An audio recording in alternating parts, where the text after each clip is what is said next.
Salut tout le monde et bienvenue. Allez, on s'attaque aujourd'hui à un gros morceau du programme de maths du bac, les limites. L'objectif est simple, vous donner tous les outils pour que ce chapitre, qui peut parfois faire un peu peur, devienne une simple formalité le jour de l'épreuve. C'est parti, on va apprendre ensemble à dompter l'infini. On commence direct, dans le dur. Infini moins infini, ça donne quoi? Si la première réponse qui vous vient à l'esprit c'est 0, eh bien attention, c'est le piège classique, la question qui peut coûter des points super précieux au bac. En fait, la réponse est loin d'être aussi évidente. C'est ce qu'on appelle une forme indéterminée.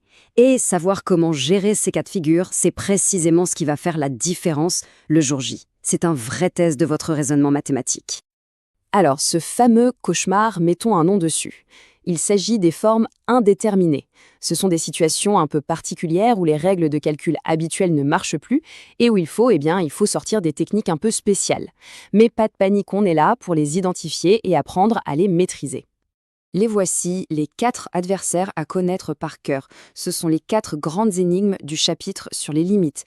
Infini moins infini, 0 fois l'infini, infini sur infini et 0 sur 0. Chacune de ces formes, en fait, c'est une sorte de conflit entre des forces mathématiques qui s'opposent. Et notre mission, ça va être de découvrir qui l'emporte à la fin. Ok, avant de se lancer tête baissée dans les techniques de calcul, c'est super important de prendre un peu de recul et de visualiser ce qui se passe. L'étude des limites, c'est avant tout comprendre comment une fonction se comporte très très loin à l'infini. Et pour ça, le meilleur outil, c'est de visualiser les asymptotes, ces fameuses lignes qui guident les courbes. On commence avec l'asymptote horizontale. Le concept est assez simple. Si, quand x devient gigantesque, la courbe de la fonction vient se coucher sur une droite horizontale, eh bien cette droite est une asymptote. Imaginez-la comme un rail de guidage invisible que la fonction suit à l'horizon. L'exemple type, celui qu'il faut absolument avoir en tête, c'est la fonction exponentielle. Quand x part vers moins l'infini, la valeur de e puissance x se rapproche de plus en plus de 0. Du coup, graphiquement, sa courbe vient se coller à l'axe des abscisses. C'est un exemple de référence, un vrai classique. Passons maintenant à l'asymptote verticale. Là, l'idée est un peu différente. C'est quand une fonction part complètement à la verticale, vers plus ou moins l'infini, juste à côté d'une certaine valeur de x. Cette droite verticale agit comme un mur ininfranchissable. La courbe monte ou descend le long de ce mur, mais sans jamais le traverser. Bon, parfait. Maintenant qu'on a la vision graphique en tête, on peut passer à la boîte à outils, au calcul. Les opérations sur les limites, ça ressemble beaucoup aux opérations classiques, mais il y a des zones de danger, et vous l'aurez deviné, ce sont nos fameuses formes indéterminées. Allons voir où elles se cachent. Premier outil, la somme. Regardez bien ce tableau. Ce qui nous intéresse, c'est la case qui pose problème, et on la voit tout de suite. Plus l'infini, plus moins l'infini. C'est bien marqué FI, forme indéterminée. C'est logique, on a une force qui tire tout vers le haut et une autre qui tire tout vers le bas. Qui gagne? Impossible de le dire comme ça. C'est notre première FI. On continue avec le produit. La plupart des cas sont assez intuitifs. Mais jetez un œil à la case 0 fois l'infini. Là encore, c'est une bataille. Une force qui veut tout écraser à 0 et une autre qui veut tout faire exploser vers l'infini. Le résultat n'est pas évident du tout. C'est notre deuxième forme indéterminée. Et on termine avec le quotient, qui est un peu le terrain de jeu favori des formes indéterminées.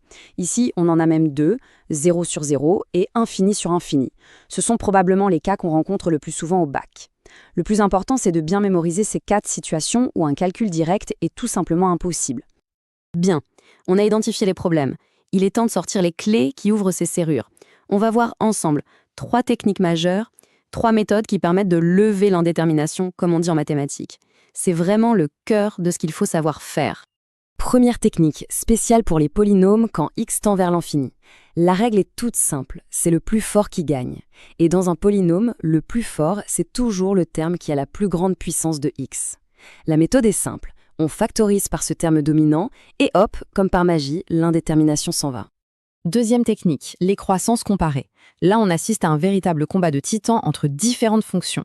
Imaginez un match entre la fonction exponentielle et n'importe quelle fonction puissance. Qui gagne quand x devient immense? La réponse est claire, nette et sans appel, l'exponentielle l'emporte toujours, et de très très loin. Ça, c'est une phrase qu'il faut graver dans votre mémoire. Qu'on ait e puissance x sur x au carré ou même sur x puissance 1000, ça ne change rien. En plus, l'infini, la croissance de l'exponentielle est tellement violente que la limite sera toujours plus l'infini. C'est un résultat absolument fondamental. Et voici la troisième technique, une astuce particulièrement élégante quand on a des racines carrées dans notre expression. Si on tombe sur une forme infini moins infini avec une racine, le réflexe à avoir, c'est de multiplier en haut et en bas par la quantité conjuguée. Ça utilise l'identité remarquable a moins b, a plus b, et ça permet de se débarrasser de la racine qui nous posait problème. Parfait, on a vu les concepts, on a vu les problèmes, et surtout, on a vu les solutions. Maintenant, on synthétise tout ça en une seule fiche de révision, la fiche de survie ultime pour le jour du bac. C'est le condensé de tout ce qu'il faut absolument retenir. Donc, le plan de match est simple. D'abord, on sait reconnaître sur le bout des doigts nos 4 formes indéterminées. Ensuite, on connaît par cœur les limites de référence comme celle de l'exponentielle. Et enfin, on a dans notre boîte à outils les 3 techniques maîtresses qu'on vient de voir. Avec ça, on est prêt à affronter la grande majorité des questions sur les limites au bac.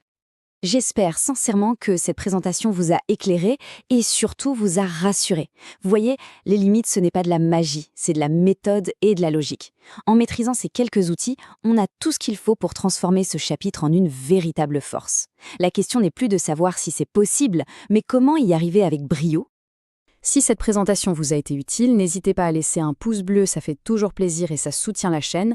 Pensez à vous abonner pour ne rater aucune des prochaines fiches méthodes spéciales bac. Et bien sûr, partagez avec vos camarades de terminale qui galèrent peut-être un peu. On se retrouve très vite, bon courage pour les révisions